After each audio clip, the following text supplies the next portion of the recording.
Jūs jau čia. Sveiki, mėly žiūrovai, videoblogo sekėjai ir taipogi videogalios lankytojai, su jumis sveikinasi Stifleris. Tai mano 5. videoblogas, kuriame aš atsakysiu jūsų klausimus pateiktus 4. videobloge.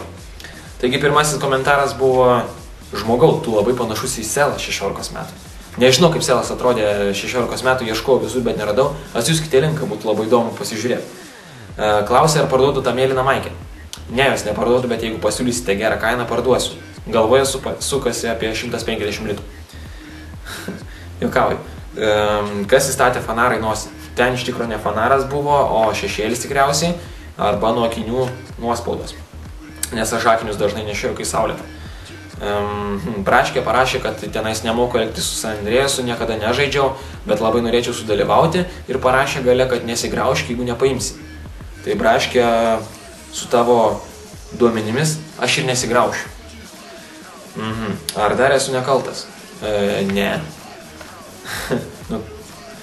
Kada praradau nekaltybę, tai čia 18 metų.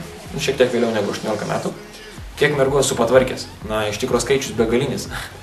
Ne, iš tikrųjų nedidelis skaičius, yra 6 mergos. Praeitą savaitę. Tai va, viskas apie mergas. Ką galiu papasakoti apie merginas? Na, jos turi ilgus plaukus. Mano skonė turi trumpus plaukus. Jos yra figūringos. Turi gražią krūtinę, taipogi aptemptą užpakaliuką. Dažniausiai lieknas kojas. Na, o jeigu ne, tai hebra ne ant mergos užsirovėt, ant bachūro.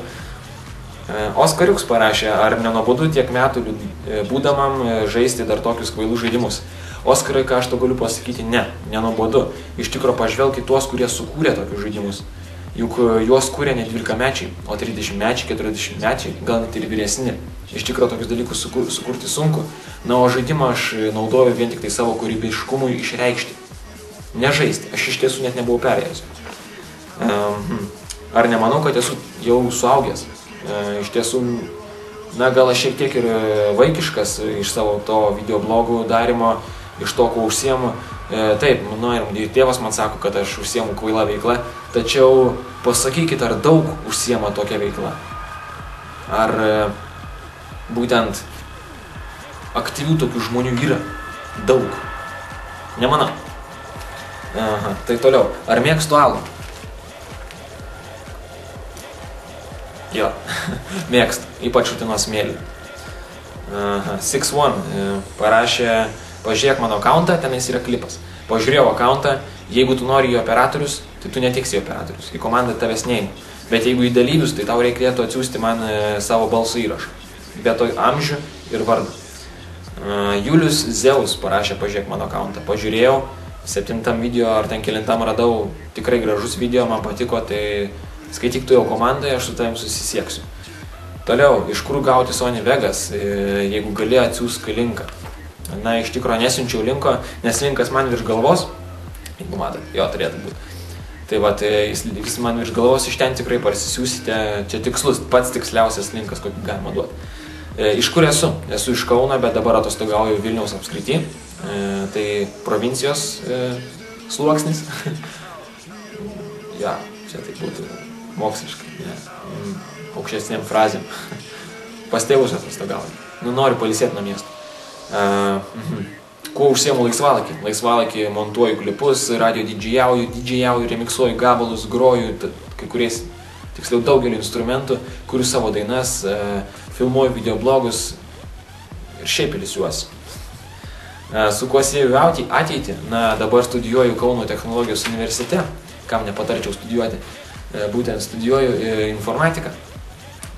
Sunkus mokslas, bet ateityje, manau, būsiu programuotojas, kažkoksai tai dirbsiu galbūt su multimedija kažką susijusio, maždaug, pagal savo hobį ir mėgiamiausius dalykus. Kaip ir nuo ko pradėjau didžėjauti? Na, pirmiausia, studijuodamas susipažinau su geru draugu, dabartiniu geriausiu, būtent jisai dabar yra didžėjus. Taigi jisai pradėjo vaikščioti pamokas, kuriuose mokino kaip didžėjauti. Tai aš lankiau kartu su juo, na ir kažkaip tai užsikabliavau. Jisai man atsiuntė programą, su kuria aš dabar didžėjau, tai yra būtent Traktor DJ. Su ja pradėjau didžėjauti, na pasižiūrėjau, kad man sekasi pataikyti bitą, jaučiu ritmą, tai vat taip ir pradėjau didžėjauti. Koks prizas už išlikimo projektą? Na, prizo tokio dabar kol kas ir nesugalvoju. Iš tikrųjų jis nebus didelis, bus lengvas, tu būsi prareklamintas, pakviestas į mano eterį, kaip ištvermingiausias to žaidimo žaidėjas. Būsi pakviestas į mano eterį, kuriam beatfm.lt radijos. Aš tavęs paklausinėsiu, pasišnekėsim ir taip toliau. Būsi kaip svečias. Tai va. O jeigu filmuočiau realiai, tai būtų piniginis prizas, galbūt kokie 500 litrų. Bet tam reikia įrangos, laiko, labai daug laiko ir, aktyvių žmonių. Tai va. Tai tokie atsakymai jūsų klausimus. Taip kad dainą rasite komentare, dėkitės į fanus, vertinkite ir Stifleris baigė.